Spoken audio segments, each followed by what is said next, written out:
Hello, everyone, and welcome to the Human Behavior Podcast. Today, we're breaking down two of our favorite analogies that highlight where sense-making often goes sideways, especially when lives are on the line.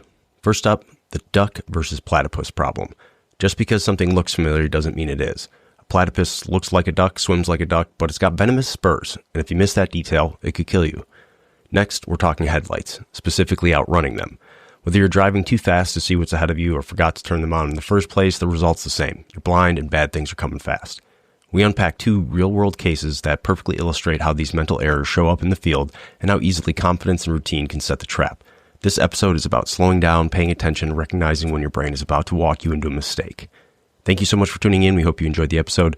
Don't forget to check out our Patreon channel for additional content and subscriber-only episodes. If you enjoy the podcast, please consider leaving us a review and, more importantly, sharing it with a friend. Thank you for your time, and remember, training changes behavior. All right, Craig, so we're recording and we got a good one today. So today, everyone, we are talking about a few things.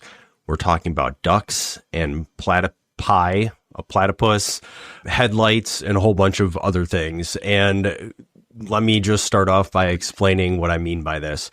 If you've ever heard the saying, if it walks like a duck, it talks like a duck, and, acts like a duck, whatever, it's a duck. Well, there's also something that's very similar to a duck.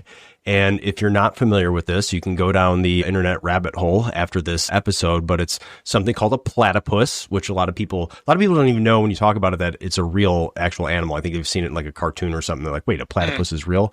But the idea is the duck and the platypus have a lot of similarities. They both have, broad, flat bills. They have webbed feet. They're semi-aquatic. They live in and around the water. They're excellent swimmers. They both lay eggs, which is actually extremely rare for mammals. But they kind of look similar. They act similar. They talk similar. But the key difference is that a platypus has venomous spurs on its hind legs. And now they're kind of used for, yes, they can be used for defense and things like that. They're toxic. They're actually used for reproduction, almost like a roofie type situation there. But there's other uses for it. But if you get stung by those, it could really hurt you. And if you're a little kid or something like that, it could probably kill you. So the point is, not everything is a duck that looks and walks and talks like a duck. And so that's sort of my preface right there about that. I'll get into why we're talking about that in a minute, but we're also talking about headlights today. There's sometimes, we outrun our headlights, if you've ever heard that, meaning you're driving faster than what you can see. And then sometimes we completely forget to turn the headlights on and we're driving blind in the dark. And so what I'm getting with these analogies, and we're going to jump into a couple cases and explain what we mean, is that it's a big thing we talk about is people often mistake a duck thinking it's a duck and it's actually a platypus, or the opposite, where they're like, oh man, that's a platypus, it's going to sting us, and it's really just a duck. And sometimes there's kind of opposite ends of the spectrum where we're go, we're onto something, and I start outrunning our headlights, and we miss really important things. And then sometimes, obviously, we forget to turn them on at night, and we're driving blind in the dark, and so we're going to hit something. We're going to run into something. And so those are the kind of two main topics, Greg, the duck platypus analogy, and then our headlights. So I'll throw to you to kind of set up the story and some of the examples we're going to use, but this is something that's common, all the time. This is everything that we talk about, basically summed up in headlights and ducks and platypus. So I'll let you kind of be the one to set up the story and make sense of what the hell is Brian talking about today. So a couple of things. First of all, if we use the beginning of this, I think we could get an involuntary commitment for Brian. If we gave no context and just had you blabbering about ducks and platypi, that's hilarious. That's not hard to get involuntary commitment. And anytime you just have me talk to a mental health professional, they're immediately hitting the red button, cancel my afternoon under the table. calls. So and our good friend, our Ground Branch guy from New Zealand, Jason Jones, if you're listening, spent a lot of time in Australia and New Zealand, says that platypus tastes just like chicken. And also, you brought up toxic reproduction. which in fact is under my photo in my high school yearbook. You know what I'm saying? I was going to say, there's a lot of people who are the product of toxic reproduction. And we're out. You know what I mean? And the call's over. No. So look, those of you that are our listeners that were lucky enough to visit the Powderhorn Guest Ranch, and you came in on the road to the middle of nowhere, which was just beautiful in the primitive wilderness and everything, you remember passing Reese Tree. It was a huge old willow that grows by the Savoia on a dirt road to nowhere. I mean, there's only a couple of ranches back there on that road, and there's huge scarring on the tree from people hitting it. And so based on my own research and the research of the people that lived in the valley, and why it was named after Reese, is what happened is people at night would outrun their headlights. You're on a dirt road, you're getting to go real good at a clip, you know the road by heart, and then all of a sudden something steps out in front of the car, or you get into a little bit of a skid and overcorrect, and you don't want to go into the river, which is on your right side, and you don't want to go into the mountain, which is on your left side. So guess what? You perdork a tree. And what happens is we all do that. Look, think of the beginning of Star Trek. Ooh, she was my favorite. Oh my God, the masturbatory fantasies. But I want you to think of being driving, and all of a sudden the snow is coming at you, and you make the mistake at night of turning on the high beams. And when you turn on the high beams, all of a sudden it becomes overwhelming and you can't see shit through your front windshield because the snow is taking everything. Well, that's what happens to your mind. Your mind gets clouded, and all of a sudden you're driving, and then you go a little bit faster and a little bit faster, and you think, oh my God, I have to get there. I have to get there right now. It's important. Well, here's two capers, Brian, that we can talk about today that both talk about outrunning your headlights, and it can be fatal. And both of them deal with the platypus. So the first one briefly, and folks, do your homework. It's in the story details, and Brian will have all the links set up for you. The first one is very simple. There's a female going down the freeway that's bleeding. Somebody calls EMS. EMS shows up. Sure enough, disoriented female walking in the median. They know nothing. They know nothing about it. But it looks a lot like a duck, and the duck is bleeding. So they get her into the back of the rig, and while she's in the back of the rig with the paramedic, she pulls out a knife and stabs the paramedic fatally. He ends up dying on the way to the hospital. Nothing they could do. Not only that, but jumps out of the back of the rig and tries to steal the vehicle. So she's overpowered by a couple of coppers and other firemen. Listen, that copper that saved the vehicle couldn't save that paramedic. Why? Because God, Buddha, Vishnu, Allah put these things out in the open for us. And guess what? They're covered. They look like a duck. It's just another call, Brian. It's just a female in distress. What they didn't know is that she had just bonded out for an assault on a copper a day before that she had a violent and unpredictable history. So here, a guy doing his job encounters the platypus, and this sting was vital. Okay, now hold that in your mind for just a second, then we can break these down. Second story, copper's doing his job. Copper, and it doesn't matter, male, female, I don't give a shit about those things. Think about the story and think about the heart of the story. You can always look it up and dig deeper on your own. But Copper sees a sled go by and says, those windows are illegal tinted.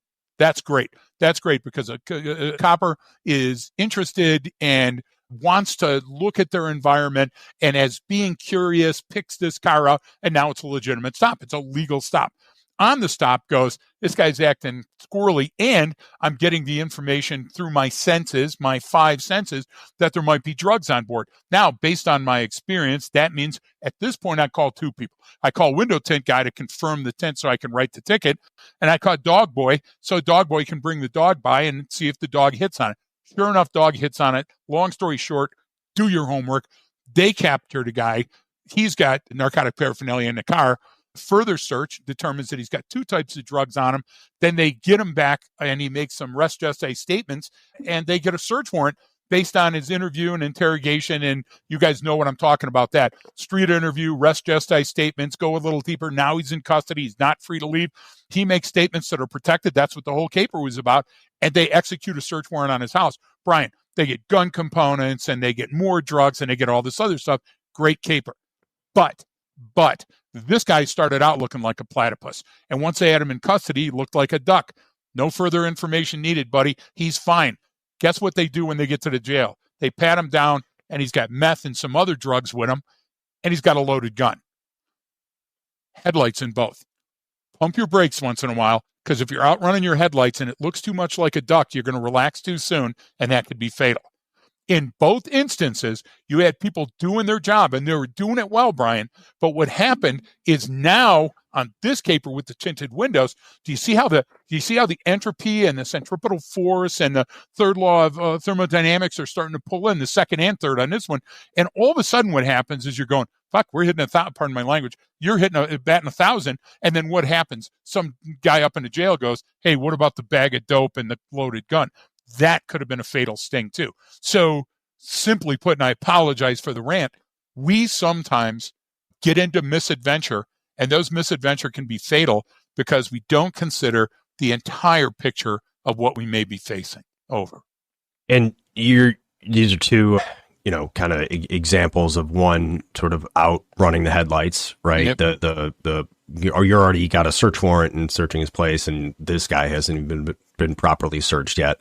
And then the other one obviously being the, never even shined a light on it, never even thought of this, never turned the headlights on to see if this could potentially, what this could potentially be. And so, they're good cases for comparison. And here's why too.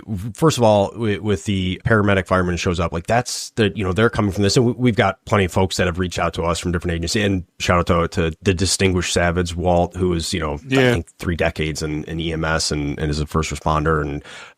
But it's you're going in there, going, I'm here to care for someone. I'm here to do this. Like you're not coming in from the same perspective as like the law enforcement case you mentioned, where it's, okay, I'm here to arrest this. I've got probable cause. Now I've got this. Holy crap. This is good. Like you said, this is everything's laid out in front of me. Right. And so that's kind of when we miss and it goes back to the duck platypus thing. It's like, well, then I don't see it that right here is the threat. And neither one of those in the similarity in those two situations is that the sort of deadly threat was right there in front of your face, and they didn't see it. So yep. That this is the crux of a lot of these problems where we get into and talk about errors in sense making, but it's the how to see part, right? It's the recognition that this could be, it's likely a duck, but it could be a platypus. So right. What elements would lead me to see that? And then same thing, the opposite. Okay, we've got him. He's, in custody. It's no longer a threat. It's like, well, that's not necessarily true. And so balancing those two things out, I think, is because if you go too far in one direction, you're going to be hyper vigilant. If you go too far in the other direction, you're just going to be completely oblivious to your surroundings, right? So it's how do I go back and forth or stay in that middle area where I can see and handle those things? And that's the heart. That's what the whole duck platypus analogy is. It's a comparison. It's an ML-MD COA. Is this everything that I expected it to be, or is it not everything I expected it to be? And so the reason why the overarching reason why these things happen is because we are wired this way for it to happen, right? I get a hit of dopamine when I do this, and I'm correct, and I'm correcting this over and over again. So my brain goes, aha, I know this. And it just gets rid of all that minutia. Oh, don't worry about that. I already know where this is going. So it's now pulling you along, right? Rather than you determining the path and where this is going. So your brain, your unconscious brain, your own, thing that's meant to keep you alive and can make all these great decisions and can do all these amazing things is leading you to your death or leading you to a place that isn't good unknowingly, unwittingly in a sense, right? And so we're just, the hook sets in. And I follow that, and ooh, a piece of candy, ooh, a piece of candy, ooh, a piece of candy, right? And that's why we fall into those traps. Yep. And so what we kind of are trying to get people to do is go, well, rather than just following along with what your brain, your own self, your own unconscious mind is telling you to do, what's the path you want to create, right? And how do you explore that? Because I may have to poke my head around this corner to see what's up, and then poke my head around this corner to see what's up, and then go, yeah, you know what? We're good. We're good on this one. All right. And that's the essence of time and distance. But you have a lot of people that say, well, you're not always going to have the time. And I say, yeah, you fucking do. Like you always have the time. You actually do. Yeah. You always have the time. And if it's something that's so The simple ones are the obvious ones, where it's obvious that you don't have time. Well, then that means that it's such a significant threat, or so obvious that it is, or it's so obvious that this is just benign that it's easy. Those are simple problems that anyone can figure out. Like, you don't even need a lot of training or experience to see those. Exactly. It's all the ones in between that are a little bit more complex, where everyone wants to have these different attitudes about it, Greg. And everyone wants to say, like, oh, well, yeah, this could happen. That could. It's like, well, no, that couldn't. But you guys are saying, well, this could be the platypus. It's like, yeah, but show me, prove to me that it is. Prove to me that this is different than the one that you're typically used to seeing. And what measures have you put in place to sort of regulate your own response to the situation, to regulate your own thinking? And I don't mean like response like, okay, step back, do this, draw your weapon, or tactic, techniques, procedure. I mean, how are you thinking about this, and how are you approaching this? Because you're jamming in solutions, and you haven't clearly defined the problem yet. And that's the biggest thing that I see with these situations, Greg. Does that kind of make sense? No, so it makes too much sense. So I'll tell you this, and this is, Brian and I have already had 3 or 4 Zoom calls and a Teams call this morning. And so we jump into this with very little or no thought. We exchange a couple of emails and say, hey, here's the topic for today. And I wrote down, if you're a trainer, if you're HR, if you're a copper, courts, corrections, a lawyer, if you work anywhere in any job, get out your yellow pad. Because I wrote down in just the last 5 minutes and 30 seconds, 7 things that you talked about that are huge that you could turn into training. So first things first, go out and buy yourself a life game. Go to the secondhand store. You don't got to buy, the most expensive one. Open it up, throw everything away except that little spinner thing in the center. Break that off of the game and take it with you to work. And no matter what you do at work, what I want you to do, I want you to spin that. And whatever number that lands on corresponds to a card that you've created with a conundrum, with a problem, with the situation, mental health issue at work, at home, sucking chest wound while you're driving down the freeway, whatever it is that you're likely to encounter in your job. I don't know your job. You know your job. So you write down some of those things and have basic and intermediate and advanced things. And you know what? Every once in a while, just spin that dial. That's a lot like life.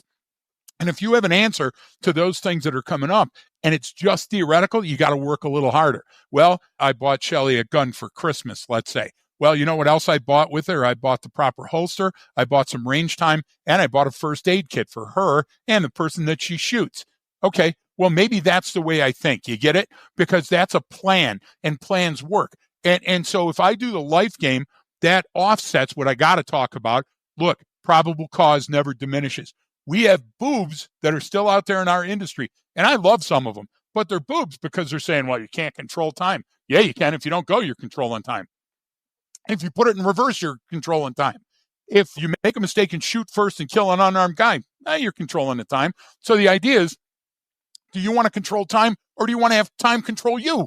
Stop it for a minute, because what you're doing is you're teaching coppers the wrong way. You're teaching people that, in some instances, you just got to flip the tire and climb the rope and just gun it out. Okay, but those are so few and far between as to be remarkable. And you're shooting 9 times out of 10, and you're not thinking 1 time out of 10. That balance. Prim did a good LinkedIn on that. Look up Greg Prim LinkedIn this week.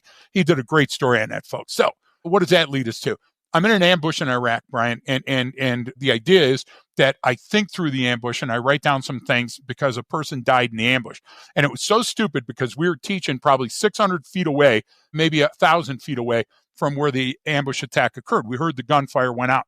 Soldier that's doing gate guard with a trusted partner said, hey, I want to get a photo. And the guy goes, yeah, we can get a photo. And he goes, hey, step back. No, step back further. No, we want to get the gate. And then ends up the coalition member shoots the American soldier and kills him by getting him to pull away from his partners far enough that after he shot him, he could run away. What is that? Duck platypus 101. What is that? Outrunning our headlights. And I felt the same way when I read the story, back to your point on dopamine, about the medical call. That paramedic had done 10 calls that day, 15 calls that day. And guess what? He had the dopamine dump every single time that he went out to help somebody. He wanted to be Hippocratic, first do no harm, and help. He didn't want to go, hey, this is the lady that might stab me to death. But you know what? That's on that life spin. You got to spin that son of a bitch. And every once in a while, picture yourself surrounded by gosh damn yellow evidence tape. You know, the tape that says police line don't cross. And this would have been a perfect situation where based on the situation, perhaps something was different. We never know. We can't interview him, and the woman's not going to tell us. But the idea is that what was in his head at that time and place is, woman on the freeway needs our help. I'm here and she's bleeding.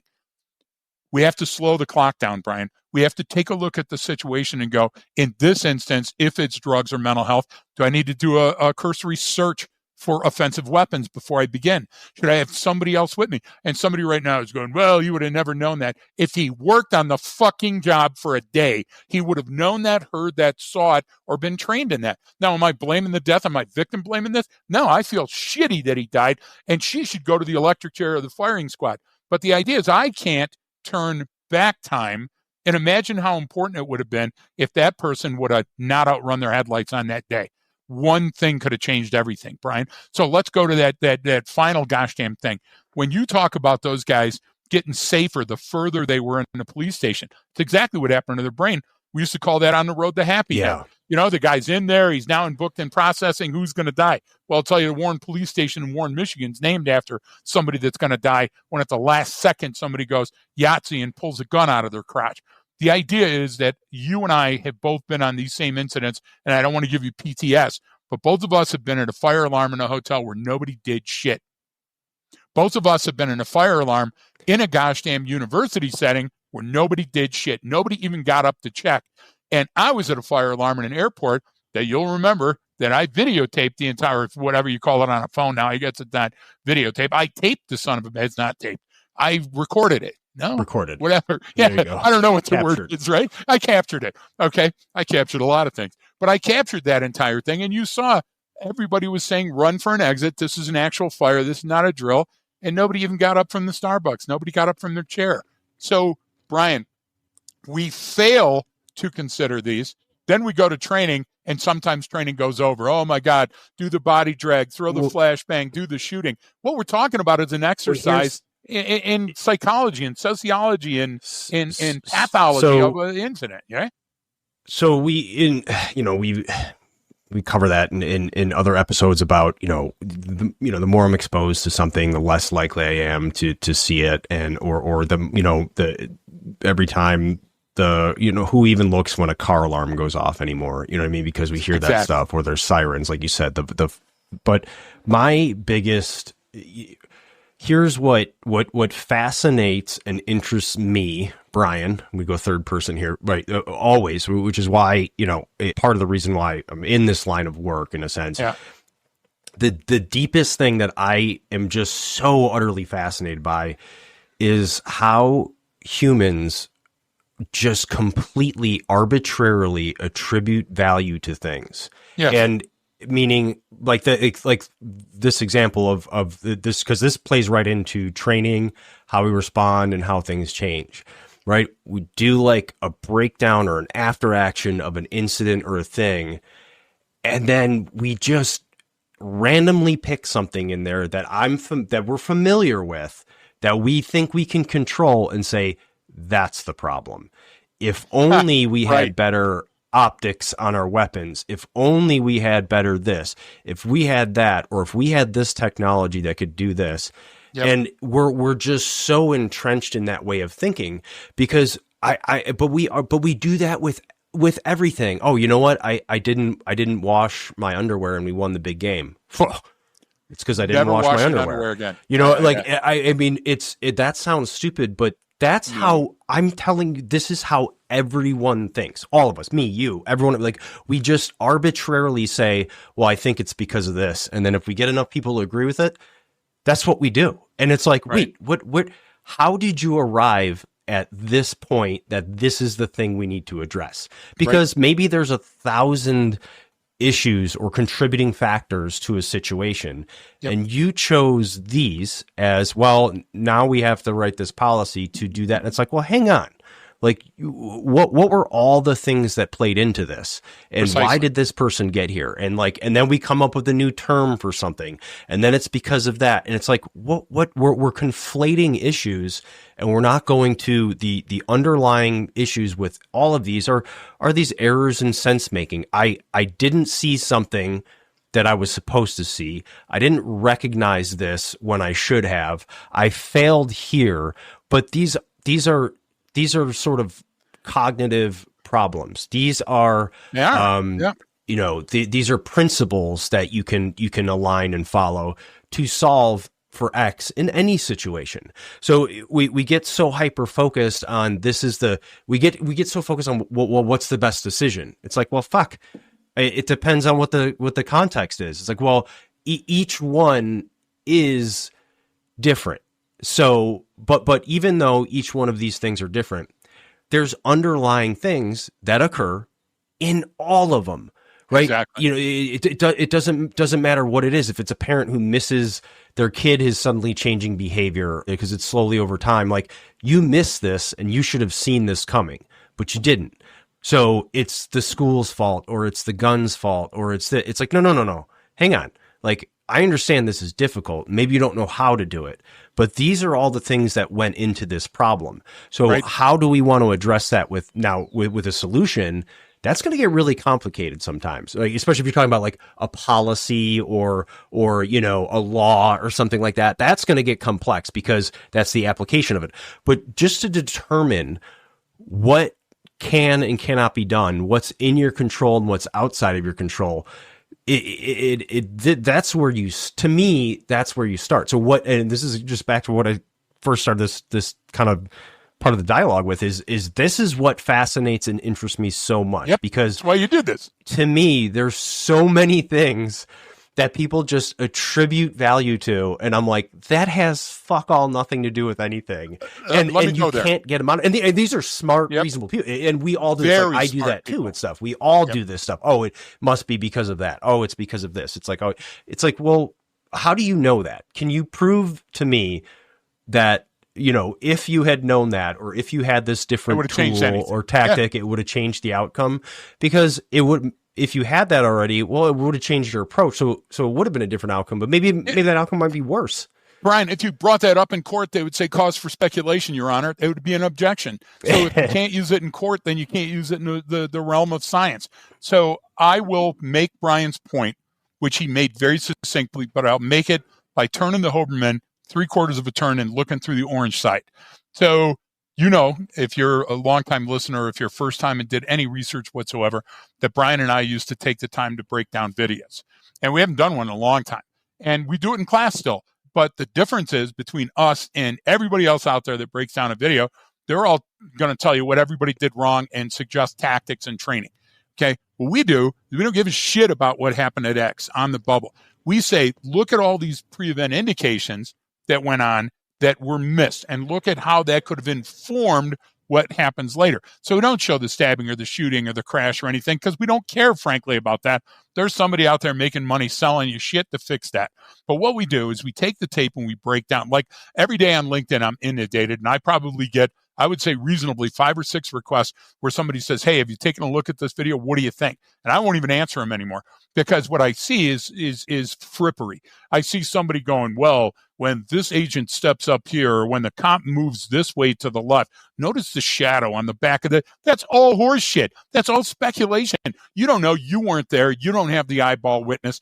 But can we use it for training? Yes. We can say, how was it that this person stood behind this planter with a gun for 40 minutes before he loaded up this guy in a limousine and nobody saw him there? How did that happen? That's called dead space, folks. That's called, using negative space. You're going to use a UAV, use a thermal. There's answers to every one of these things. But what we do is we go there and we speculate on the moment of contact and say, look at how out of control this guy. Look, this guy took a taser, then he took a spray, then he did this. This is why you need training. No, you need to anticipate this snowflake is somehow different than all the other snowflakes that fell on my tongue. And therefore, I'm going to have to ramp it up, ramp it down, back it up, get more people.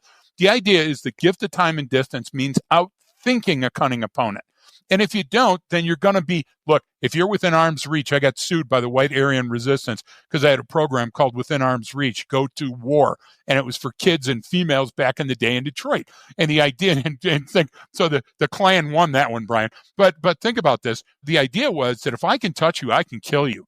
So you've got to stay outside of that span. If you think of nothing more today than that, If you think that road rage never ends well, if you think that if I don't check my fuel gauge, my car will run out of fuel, and if I don't check the air in my tires, I'm going to get a blowout when I need the car to flee the gosh damn axe-wielding guy at the lake, okay, those are things that you should do. And we're back to spinning that gosh damn life wheel, Brian. How many people do you know do that? What we face is people that go, well, I'll tell you what, when somebody's kneeling on your throat and's got a knife to your eye, Brian, come on. We've had more car alarms and fire alarms than we've had people kneeling on our neck and trying to stab us. And yes, those things happen. But guess what? You're spending so much time preparing for this item that may never occur in your entire life, and none on saying, what would happen just before that person knocked me down? What would happen to put me on the ground in that situation, and how could I avoid those things? I'm telling you what, I side for that. I side for the gift of time and distance and everything.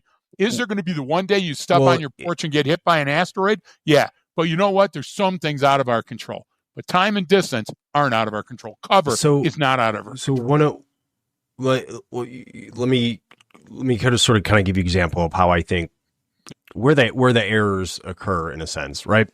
So whether it's, a police officer pulling someone over or you look at like the after action review or a witness statement or something, when it could be a school shooter, whatever, when someone goes, I always thought that kid was this, but I didn't, or, I thought something seemed off, but I didn't want to say anything, or, hey, I thought something was off, or I saw this thing. So what we would say, okay, you were picking up on these incongruent signals. You knew it didn't fit a baseline. You knew there was something there. You didn't know what it was. You'd never seen that before. You don't have experience or something.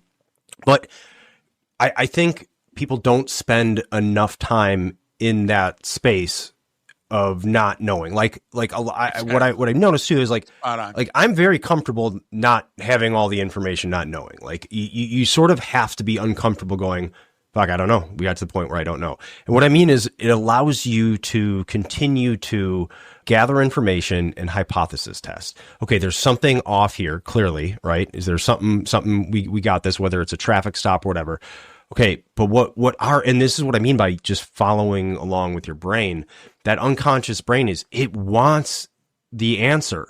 It's forcing you to an outcome, to something. And so it will fill things in to fit the answer that it already came up with. I mean, it's heuristics, how it does. Oh, cognitively close enough. This is what that means, right? Well, that's the central issue is if I don't say, well, okay, this is incongruent. Let me go find out why. Okay, this part is still incongruent. Let me find out why. Hey, this hasn't fallen back down into the level of just another thing that I'm going to do yet.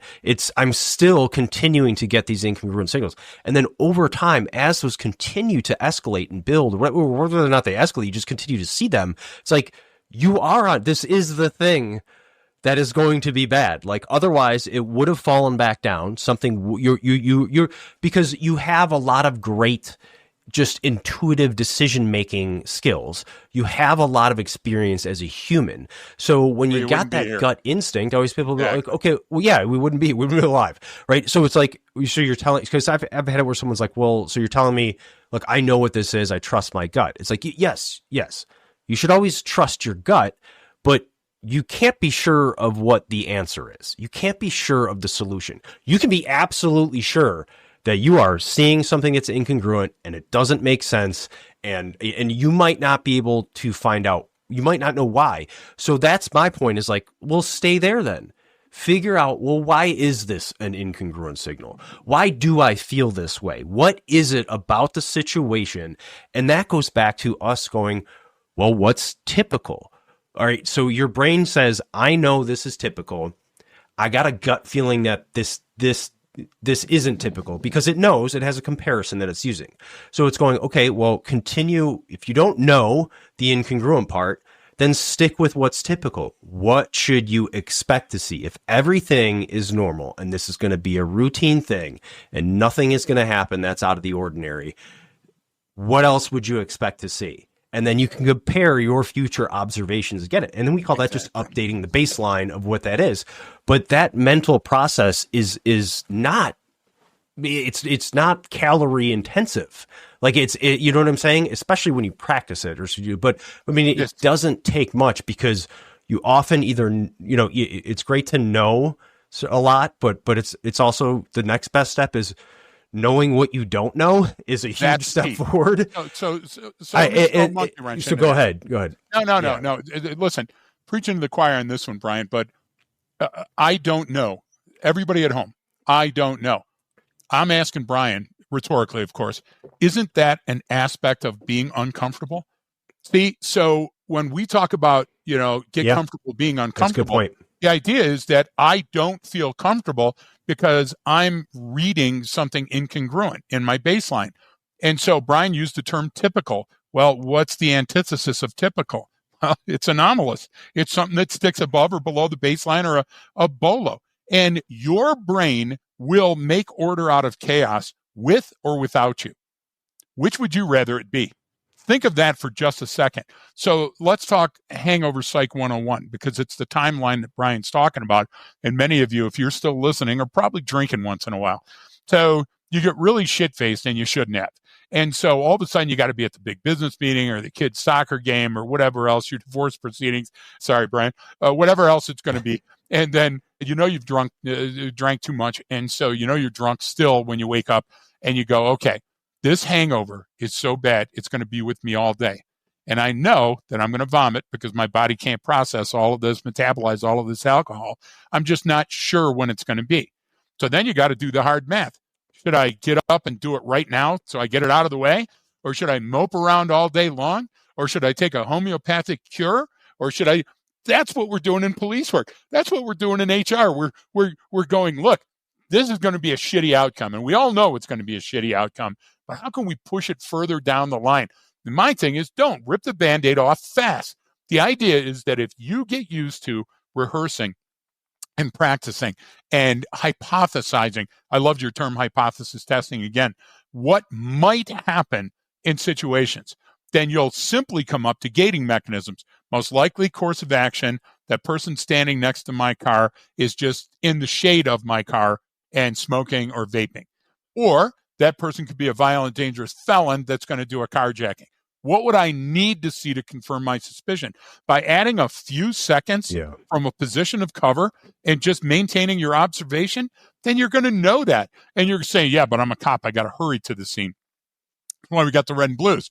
That's why we got the siren. No, because what you're doing then is you're creating an inevitability because the slope gets slipperier, not easier when you get to the scene, especially if it's something like a mental health issue. Look, the family's dealt with this person for years, and you're going to solve it in seconds when you get on the scene? No, they called you because it's out of their control. But what did you relegate it to, Brian? Well, get out of the way. I'll handle it from here. Yeah, okay. You see, what we do sometimes is we create a situation where we think we have all the answers. And I'll go back thousands of years all the way to yesterday and tell you the best scientists say, always question your hypothesis.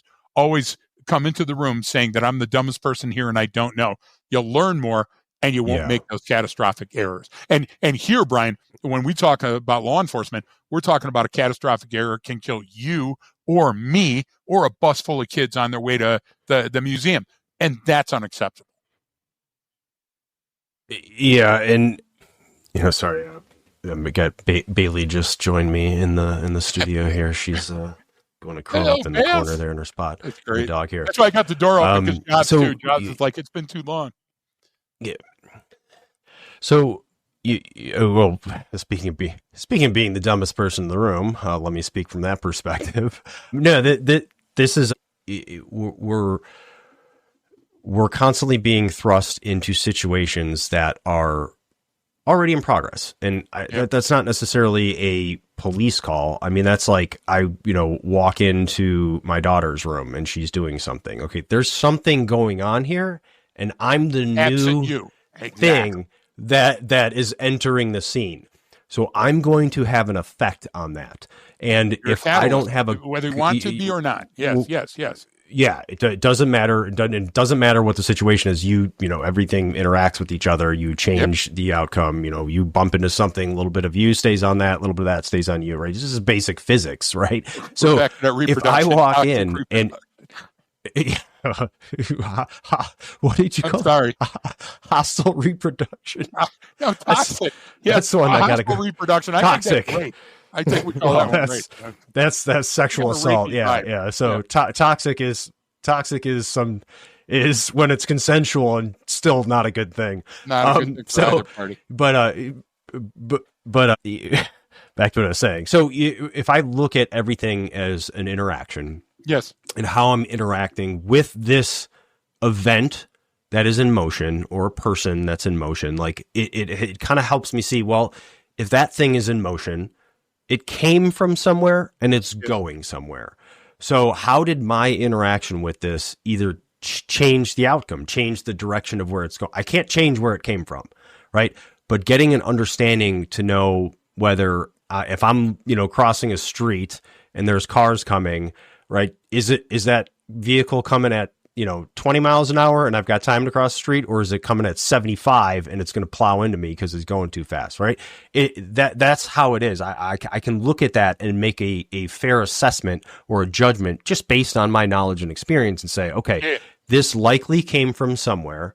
I don't necessarily know where, but it has a start point, and then there's an end point somewhere with this situation, or a continuation or a new place that it's going. So when I come in, how do I change that outcome? Just right off the bat, just me interacting with the situation. And this gets back to why I always say, like, you can influence the outcome of every situation you're in, no matter how dire it is. Like, no matter what little control you have, you still influence the situation that you're in. Amen. So I think going into that, knowing about that with the right mindset of looking at it and how to do that with the different tools, like the stuff that we talk about, and know my limiting cognitive factors of what's going to get in my way, and which are the same limiting cognitive factors of the person I'm interacting with. They're playing by the same set of human behavior rules that you are. Absolutely maybe not are. playing by the same laws or values or ethics, but the physics is physics, and I know there's a lot we still don't understand about it, but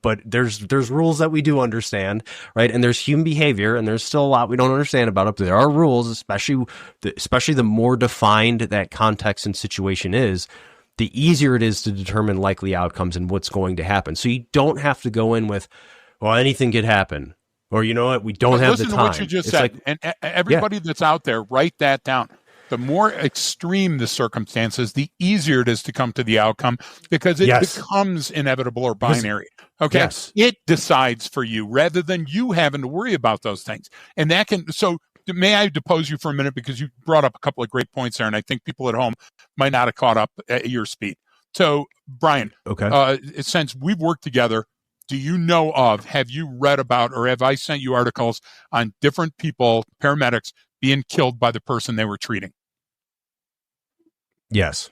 At least 5 or 6 times that I know that I've sent you those articles where coming out of much more than that. Yeah. But I would say that I would testify to at least 5 or 6 above the one that we're talking about today. Would that be a fair assessment? Yes. So in that same period of time, would it be a fair assessment to say that you and I have discussed train deaths where people got hit by a train, whether they were standing or walking or driving, and killed? About 1,000 people die every year in the United States being hit by a train. And I would say that you and I personally have talked about probably 35 to 50 of those incidents that I would swear to that that's accurate. Would you agree?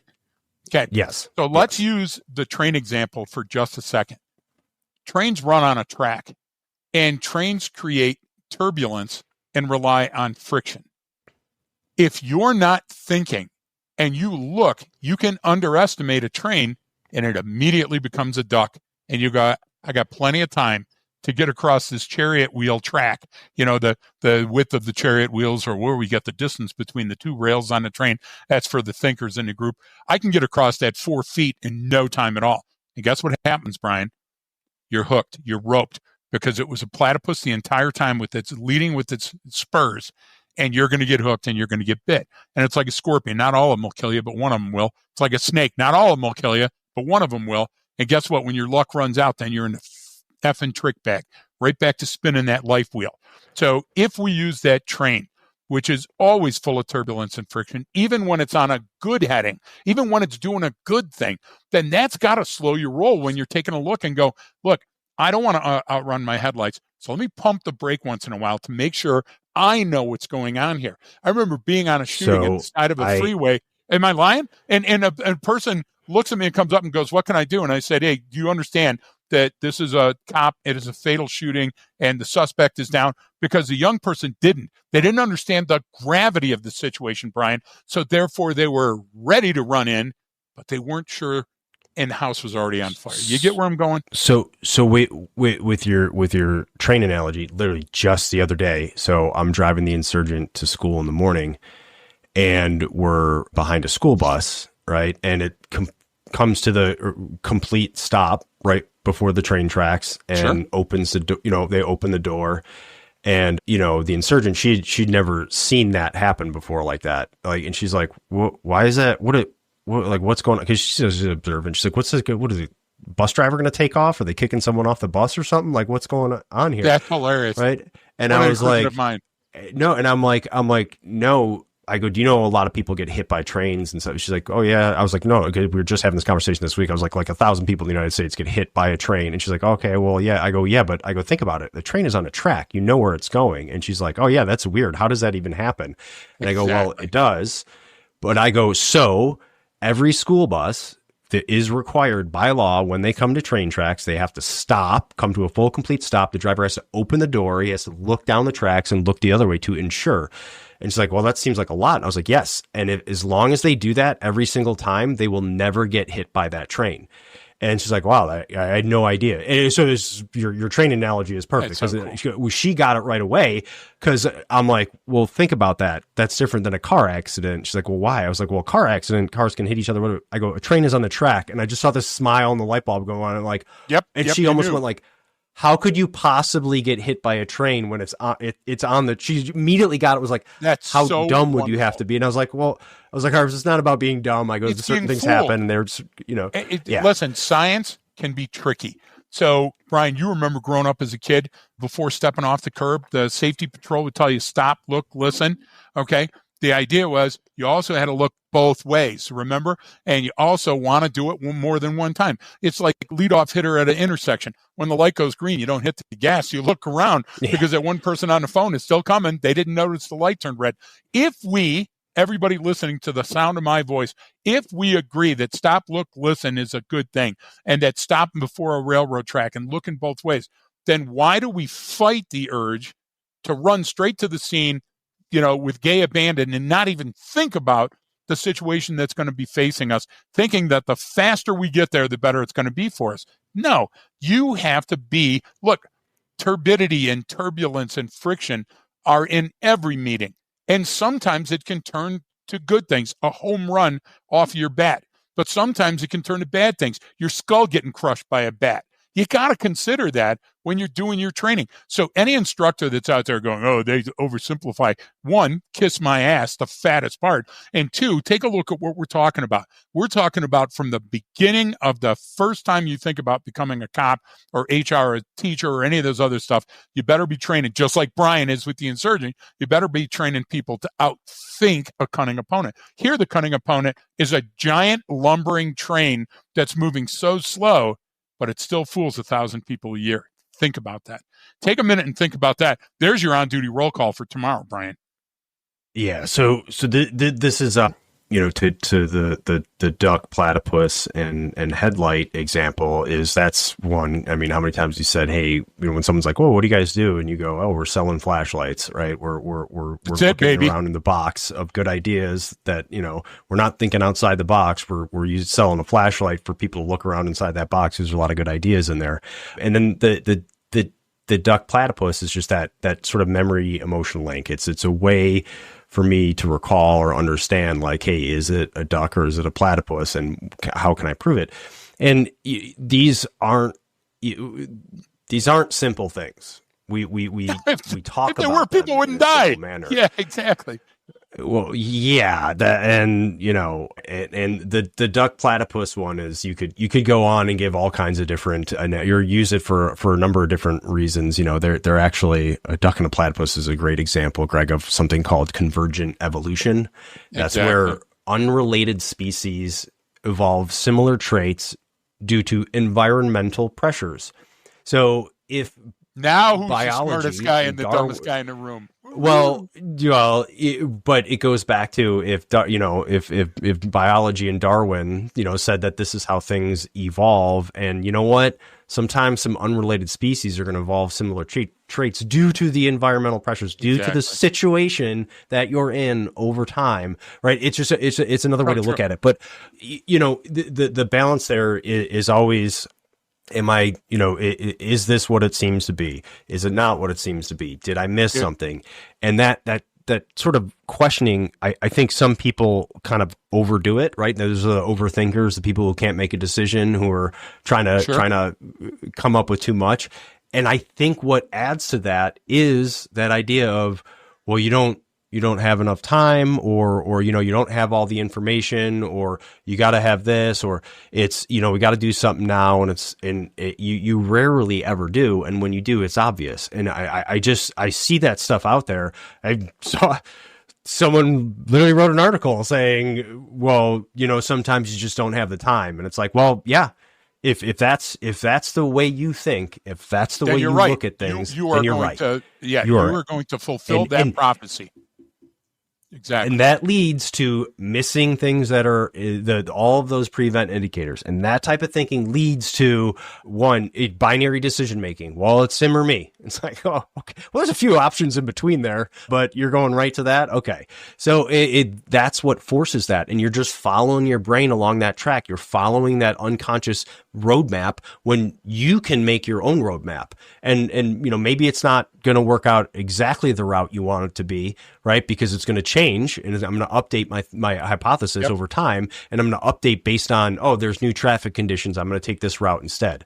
There's a construction going on over there, so you know what, I'm going to jump over to this street instead, right? That's what we're talking about, is rather than just following the fucking GPS and following what the Google Maps tells you, like, yes, it's right a lot of the time, but it doesn't know everything that you know. It doesn't have the conscious ability to process that incoming information and question it. So it just gives you the answer. And that's what your brain does. It just goes, here, just go here. Here, make a left. It's where you go.